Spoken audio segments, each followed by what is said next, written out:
I'd been in Europe for only a few days. Each day I woke up around 5 a.m. and continued mostly non-stop until about 1 a.m. I would eat while walking. It was go, go, go. My thinking in my early travels was that I may not revisit a place in my lifetime, so I had to experience as much of it as possible while there. A slow pace didn't allow that. I was in the Pyrenees Mountains, among the Basque people.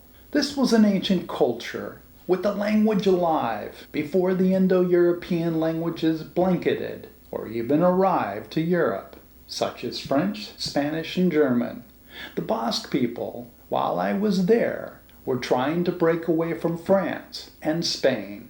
Their culture straddled both countries. Every so often, a bomb would go off, and there were protests, but I felt there was no danger to me. I simply was enjoying the beautiful mountain scenery, green forest, exquisite architecture, delicious food, and friendly people. It was certainly a place I could see myself living for months, or even a couple of years.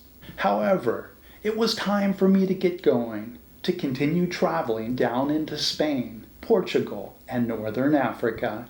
I hopped on an overnight train from Madrid. There had been a traveler's advisory from the U.S. State Department warning against traveling in Spain.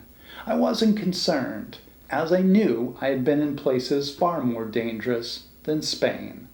When I have traveled to very dangerous and violent places, I always do a lot of research about why it is dangerous. I learned about what the dangers are and how they occur. This preparation does two things. Number one, it makes it less likely that I will wind up in a sketchy situation. And two, if I am in such a situation, I will have read how others have gotten out of it, and I will have given it thought as to how to escape. This process has saved me many times. I arrived to Madrid with the flu. I found a hotel and fell asleep for a couple of hours. Then had to get up and see Madrid. I couldn't let the flu keep me down. I didn't find Madrid to be the fascinating place I have found other European cities to be. It wasn't awful, it just didn't have the magnificence that other places had. I probably would have thought much higher of it if I didn't have the flu. I visited the Prado Art Museum, but remember almost nothing of it. This is strange to me, as I almost always have solid memories of any museum I visit, let alone a world-class one like the Prado. My temperature reached 104 degrees Fahrenheit or 40 degrees Celsius, a condition I could do very little. I can have the flu or a severe cold, especially while traveling, and for the most part continue my intensive days of trying to see all I can. I was growing more tired as the day wore on. Then I reached a point where I wasn't sure if I could even make it back to my hotel. I was about to cross a bridge over the Manzanares River. I saw a bench I could sit down on the bridge, and I collapsed into a deep sleep. Had I not been woken by what I'm about to explain, I wonder how long I would have slept. I wouldn't have been surprised if I would have slept through that day and night. It was mid-afternoon when I sat down. On a scale of misery, this was fairly high, but I had to see the city. I would not forgive myself if I didn't see all I could in each place I visited. I saw a fair amount of Madrid, but certainly nothing in comparison to what I would have seen if I had not been sick. I'm not sure how long I had been asleep, but I heard a voice next to me. I was aware of the voice, but then drifted back into deep sleep again. Again, I heard the voice. It was close, maybe a few feet from me. I was hoping that the voice would go away and I could continue with my sleep. The voice was persistent. I opened my eyes to see a gang of gypsies in front of me. There were several of them, all in their late 20s. The leader, and the biggest one, was the voice calling out to me. I immediately realized that they were there to rob me. My mind went into intense problem-solving mode. I questioned what I should do and what I should say. I knew I looked like death warmed over. I saw that as an advantage. They then saw me as a sitting target, an easy prey for the group of them. But they didn't realize who I was, what my experiences were. I was good size, weighing around 200 pounds or 90 plus kilograms. But the leader was much bigger. He was overweight. I suspected he was strong, but not quick. From years of athletics, I was quick and strong.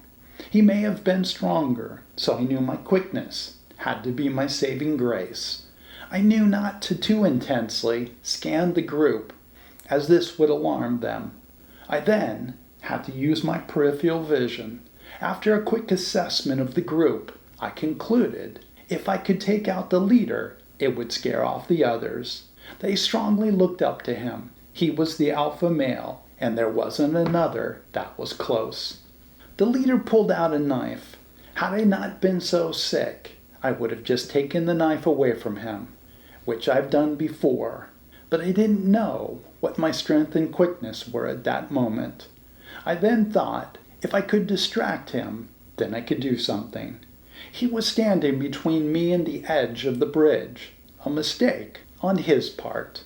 To distract him, I figured I would be very friendly and act like this was them being nice and not an act of trying to steal from me. I pulled from a memory. There was a film called Crocodile Dundee, which I had seen a couple of years before. It was about an Australian, by that name of the title, from the outback who came to New York City. In a particular scene, a local thief pulled a knife out on Crocodile Dundee. It was a normal-sized knife.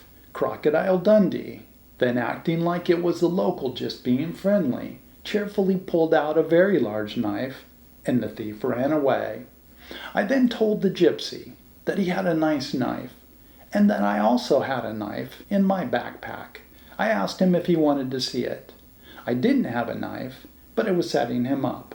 By distracting him, I could then push him backwards a few feet, and he would fall off the bridge into the water below. I then grabbed his wrist, that was holding the knife with both of my hands, so he wouldn't stab me. I turned his wrist outward, which turned him sideways and threw him off balance. I then jumped up. Having him off balance and sideways made it easy to push him off the bridge into the river below. I used my forearms and pushed with one leg as well. The other gypsies, shocked by what just happened, all ran just as I had predicted. I looked over the bridge and saw the gypsy flowing down the river. Then he was swimming to the side. I, of course, then quickly crossed the bridge to the opposite side.